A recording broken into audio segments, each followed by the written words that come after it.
And we have been watching the funeral, the celebration of life of former Vice President Dick Cheney, with a number of speakers eulogizing him, including his former boss of 2 terms, 8 years, George W. Bush, who was characteristically poignant but also funny. And the thing that's really striking was how much less we heard about his huge resume and how much more we heard, Pamela, about him as a person, him as a family man, him as a grandfather, his grandchildren. The way that they spoke about him was, you know, listening to it, it was the kind of speech that you would imagine somebody without the title vice president being described by their grandchildren. That was really the through line. And when the grandkids were speaking, we were all looking at each other so touched, right? Especially when Richard, one of the grandkids, talked about how he didn't need to say anything, Dick Cheney, that the way he just looked at him and that little smile made him feel so loved all the time. And all 3 grandkids, you could really feel the love they had for their granddad and what a loss this is for them. And I think that is such a good point, Dana. He has had this incredible resume, but it was really about his love for family that was the through line for this ceremony. What was your takeaway? It was a national commemoration of a man whose service to this country spanned 6 presidencies. He was in 4 of them, starting with Nixon, but he also was in Congress for the end of the Carter administration, the Reagan years. 6 presidencies. I was also struck by the poignancy of what his grandchildren reminded us of, that he loved to drive. This is a man who loved to drive. I'm not going to speak about his musical tastes, but I'm glad that the Carpenters were not on my bingo card. Well, and John Denver and Johnny Cash is different. But so this, I think, for many of us watching this was a reminder that a generation of Americans had to contend with the consequences of World War II. That's how Cheney grew up. The Cold War, and then 9/11. And Cheney, Vice President Cheney, and those remembering him today in the cathedral, were all shaping our responses to these challenges, and they are now just disappearing. Audie? We also heard from the former president, George W. Bush, and it was interesting because it was a very kind of personal eulogy, but it was also one in a way where he made sure that the public understood that Cheney being at his side was his choice, and that for all of the conversation around the control that people perceived the vice president to have, that Bush found him to be an advisor. Let's actually play that moment, Audie, that you're talking about.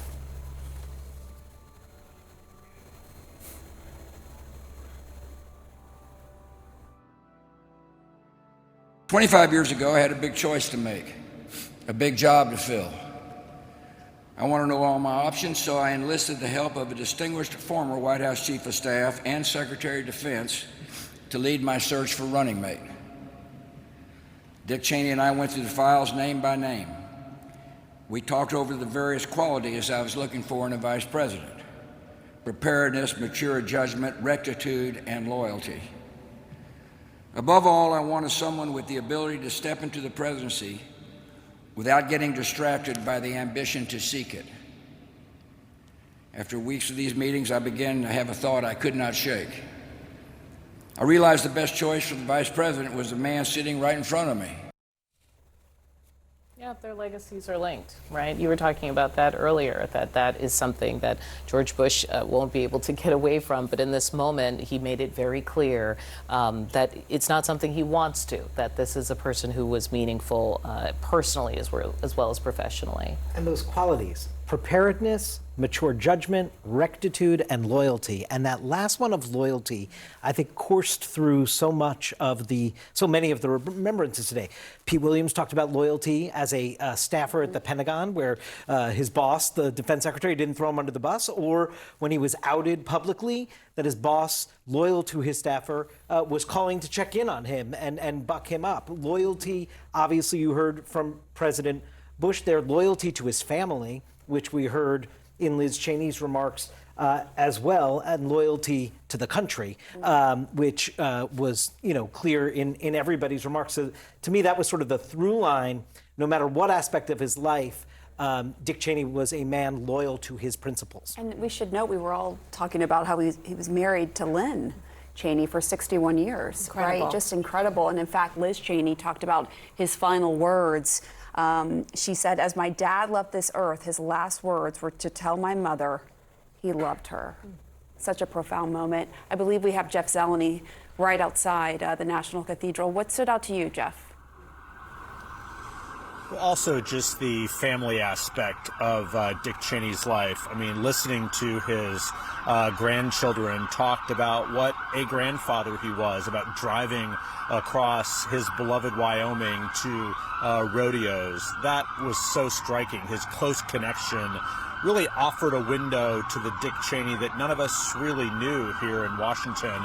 But you could see it. I was in Wyoming with him over the years, and you could see the joy that sort of came to him when he was there. But I think hearing the grandchildren talk about that was certainly striking, as well as this entire ceremony for 2 hours. President Donald Trump's name, of course, was not spoken aloud inside the cathedral. I would assume it was under the breath, perhaps, of some side conversations, but he did still hang over the service in some ways. I mean, for all the talk about this being a bygone bipartisan era, there were still so many lessons in the eulogies, both from President Bush. He said that Dick Cheney was a thinker, not a talker, like many people are in this business. But also hearing Liz Cheney saying that it was someone who put the country ahead of party, I think certainly so striking as we are watching now. The casket was just removed. The Washington National Cathedral ministers there will be giving the final blessing. The family will also be recessing out, and they will be taking their leave. The family actually, as I stand and look behind, are watching this. Lynn Cheney, the wife of 61 years, sitting on the steps of the cathedral in her chair watching as her beloved Dick Cheney is taking his leave here. Quite an extraordinary moment outside the Washington National Cathedral. I'm wondering, Charlie Dent, as someone who knew him so well, you see the casket there in the hearse, and just how profound this moment is and somber.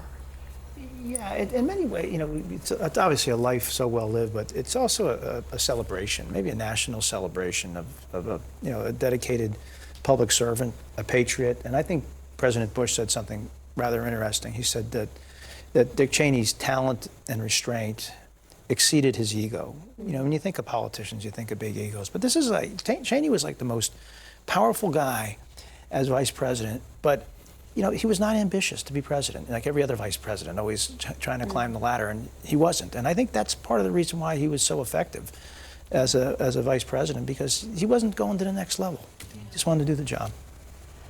We heard from Dr. Reiner, too, the CNN contributor and Cheney's cardiologist, and that was really profound, too, because Dick Cheney lived much longer than I think even Dr. Reiner would have thought, right? He had a heart transplant. I think typically you live 10 years. He lived several years beyond that. And he lived a full life, and he talked about what a blessing that was to his grandkids, to have more time with them. And clearly that meant a lot to them as well, as we heard those sweet stories. I also was struck by how President Bush said that Dick Cheney didn't have an agenda. And listening to those eulogies, I'm afraid, was a reminder to me of how we are not living in a normal political moment. And Dick Cheney, for many reasons, and we're not going to go into them. This is a day of celebrating a life of a public servant. But Dick Cheney made choices that have shaped this country. Or the president he served made choices, but he pushed for those choices. Shaped the world. And we can debate and shall debate them forever. But one got the sense that he was not making these arguments, Cheney wasn't, for personal gain, for the desire to win a trophy or a prize or a matter of vainglory. And And that was the kind of man he was. Like his policies or not, you knew that he was making an argument because he thought it was the best for the country.